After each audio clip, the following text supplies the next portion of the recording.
Dubai గ్రోత్లో కానీ ఇన్ఫ్రాస్ట్రక్చర్లో కానీ సేఫ్టీలో కానీ చాలా ఫాస్ట్ ఉంది. ప్రపంచంలో ప్రతి ఒక్కరు వెళ్ళి అక్కడ ఇన్వెస్ట్ చేయాలనుకుంటున్నారు.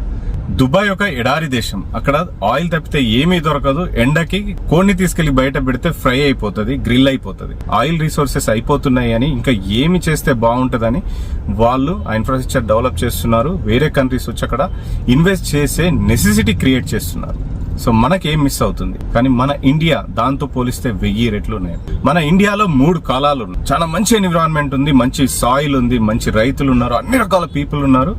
మనకు కూడా ఎడారి ప్రాంతం ఉంది. దాన్ని కూడా మనం డెవలప్ చేయొచ్చు కదా. దుబాయ్ లాగానే మన కంట్రీని కూడా డెవలప్ చేయొచ్చు కదా. కానీ డెవలప్ ఇండియా అవుతుంది.